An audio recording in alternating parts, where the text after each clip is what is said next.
I'm gonna tell you this, right? When we're dealing with like really studying history, when something becomes easy to imagine, that's exactly when you can fall victim in your research. You know what I'm saying? And look, I'm gonna say this though. The white man being made 6,000 years ago and the path of destruction that he has laid is unique to our reality, right? So that means that anytime you read something before they were here, what you have to instead is remind yourself the opposite, that you cannot imagine what it was like. You see what I'm saying? Because what happens is that you make like your mind will make a utopia of everything. We used to be able to do this. You know, brothers don't know, at least they cannot name 5 articles of clothing that people wore in ancient times.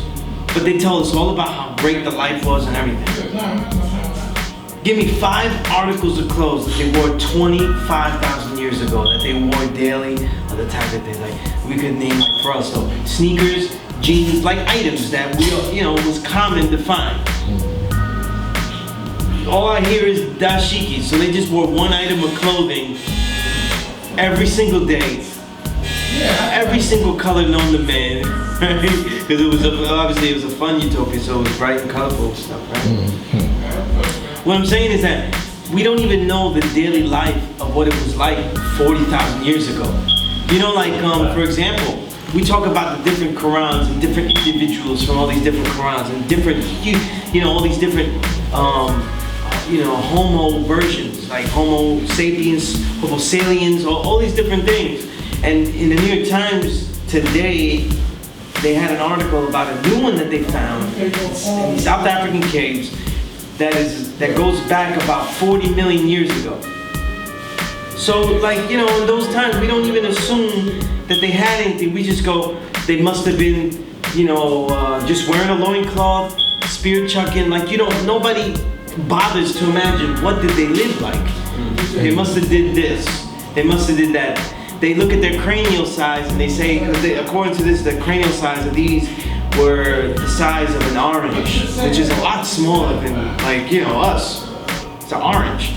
And that their body types were, you know, 5 feet, 100 pounds. They could run, walk long distances, so they were obviously upright walkers, you know? Mind you, it kind of ruins all of the caveman talk that they always talk about later. Like, if you have upright walkers that long ago, how do you have the Neanderthal caveman people later that can't? Like, so again, we keep, our vision has a linear history. They lost knowledge. Yeah, our visions have a linear history, but what we're being told already goes against a linear history. It's much more back and forth.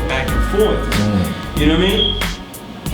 And so, every time we're looking at like these, like, we read Diop's books about ancient history and things like that, we gotta imagine that, look, I don't know what it's like with a people that's like man, that is subjugating another people, really through mental games, making them all divided.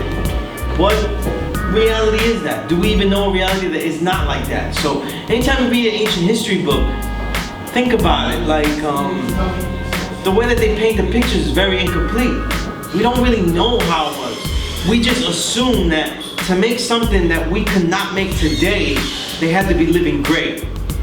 Something happened that the civilization fell thousands and thousands of years ago, but ain't nobody touch it. Nobody just touches the Giza pyramid and says, yo, I'm taking this off. You know what I mean? Right?